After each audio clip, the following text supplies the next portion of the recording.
السلام علیکم پیارے دوستوں، حضور صلی اللہ علیہ وسلم اور ایک یہودی کا واقعہ۔ ایک یہودی کو رسول خدا صلی اللہ علیہ وسلم سے کچھ دینار قرض واپس لینا تھا۔ ایک دن اللہ کے رسول صلی اللہ علیہ وسلم راستے سے جا رہے تھے تو اس یہودی نے آپ کو دیکھا اور آپ کے پاس آ کر کہنے لگا کہ جب تک آپ میرا قرض ادا نہیں کر دیتے ہیں، میرا دینار مجھے واپس نہیں دے دیں گے، تب تک میں آپ کو یہاں سے جانے نہیں دوں گا۔ نبی کریم صلی اللہ علیہ وسلم نے فرمایا کہ ابھی اس وقت ادائیگی کے لیے میرے پاس کچھ نہیں ہے۔ تو اس یہودی نے کہا کہ جب تک آپ میرا قرض واپس نہیں دیں گے، اس وقت تک میں بھی آپ کو یہاں سے جانے نہیں دوں گا۔ آپ صلی اللہ علیہ وسلم نے فرمایا کہ اگر یہ بات ہے تو میں تمہارے ساتھ یہیں بیٹھ جاتا ہوں۔ یہ کہہ کر آپ اس کے ساتھ بیٹھ گئے۔ جیسے جیسے وقت گزرتا گیا، آپ کے صحابہ بھی وہاں اکٹھا ہوتے گئے۔ جب انہوں نے یہودی کو ایسا کرتے دیکھا تو انہوں نے اسے سزا دینے کا ارادہ کیا، لیکن آپ صلی اللہ علیہ وسلم نے انہیں ایسا کرنے سے روک دیا اور فرمایا کہ تم لوگ دور چلے جاؤ۔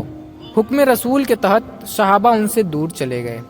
سورج دھیرے دھیرے گرم ہو رہا تھا اور اس کی وجہ سے آپ کے چہرے سے پسینہ بہنے لگا تھا۔ اس کے باوجود آپ صلی اللہ علیہ وسلم نے کسی طرح کے غصے کا اظہار نہیں کیا اور نہ ہی کوئی سخت جملہ کہا۔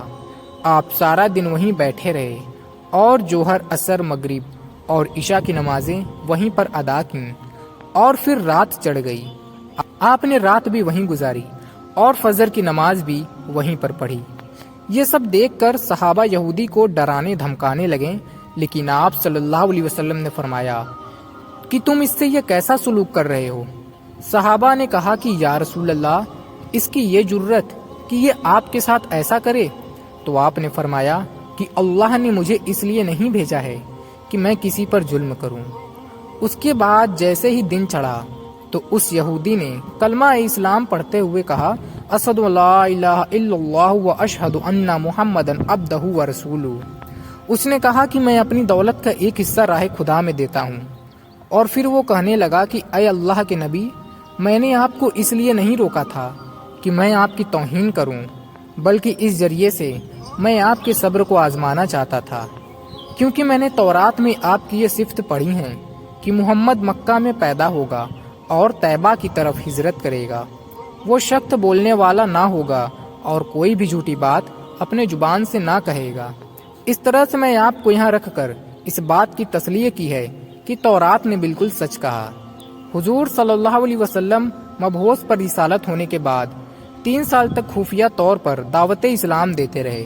اس کے بعد اللہ پاک نے آپ کو حکم دیا کہ آپ کھل کر اللہ کا پیغام لوگوں تک پہنچائیں اور لوگوں کو خدا کی طرف دعوت دیں۔ جب پورے عرب سے لوگ مکہ کی طرف آنے لگے تو رسول خدا صلی اللہ علیہ وسلم کوہ صفا پر چڑھے اور بلند آواز سے فرمایا، اے لوگوں، میں اللہ کا رسول ہوں، تم اللہ رب العالمین پر ایمان لے آؤ۔ لوگ آپ کی طرف متوجہ ہوئے اور انہوں نے تعجب سے آپ کا یہ اعلان سنا، اور سب کی یہ خواہش ہوئی کہ وہ اعلان کرنے والے کو یعنی آپ صلی اللہ علیہ وسلم کو دیکھیں۔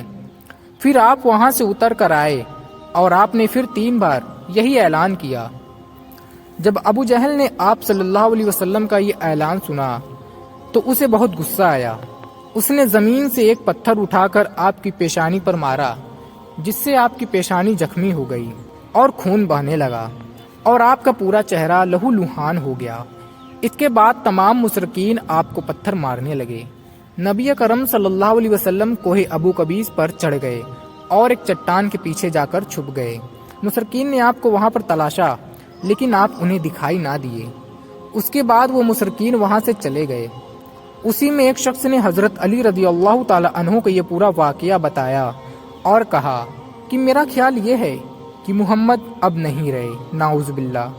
یہ سن کر حضرت علی علیہ السلام کو بہت دکھ ہوا اور آپ حضرت خدیجہ کے پاس آئے اور کہا کہ میں نے سنا ہے کہ مشرکین نے رسول اللہ صلی اللہ علیہ وسلم پر جنگ باری کی ہے۔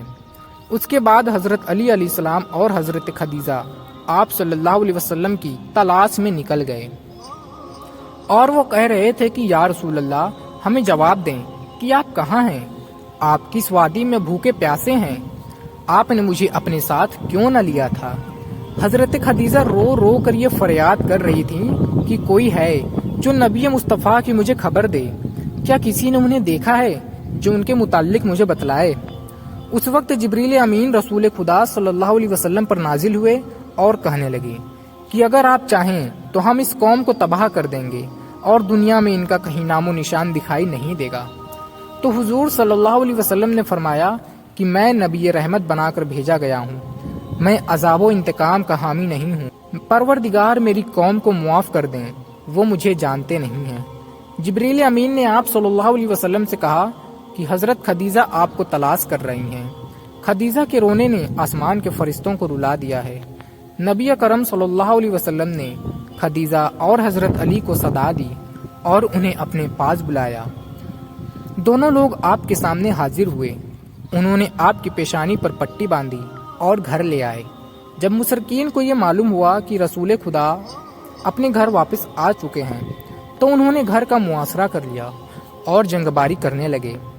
جب جنگ باری میں معمولی سا وقفہ ہوا تو حضرت خدیجہ گھر سے نکلیں اور انہوں نے بلند آواز سے کہا، کیا تم سے حیا رخصت ہو گئی ہے؟ تم اپنے قبیلے کی معزز خاتون کے گھر پر جنگ باری کرنے لگے ہو؟ اگر تمہیں خدا کا خوف نہیں ہے تو دوسرے لوگوں کو اپنے اوپر ہنسنے کا موقع نہ دو اور اپنے لیے ہمیشہ کی ذلت و بدنامی کو نہ خریدو۔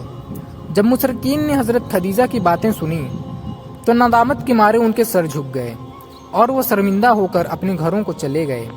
نبی پاک صلی اللہ علیہ وسلم نے دعوت اسلام کا آغاز ان سب مشکلات سے گزر کر کیا۔ آپ پر کروڑوں اربوں سلام ہوں۔ آپ نے لوگوں کو گمراہی سے بچانے کے لیے قدم قدم پر تکلیفیں اٹھائیں۔ دوستوں، اگر یہ واقعہ آپ کو پسند آیا ہو، اس واقعے کو ایک مرتبہ ہی صحیح لیکن شیئر ضرور کریں، کیونکہ نیک بات کو پھیلانا بھی صدقہ ہے۔ اور بھی اچھی اسلامک ویڈیوز دیکھنے کے لیے ہمارے اس اسلامک چینل کو سبسکرائب کر کے بیل آئیکن ضرور سے دبا دیجیے۔ تو ملتے ہیں پھر سے کسی نئے ویڈیو میں، تب تک کے لیے السلام علیکم، اللہ حافظ۔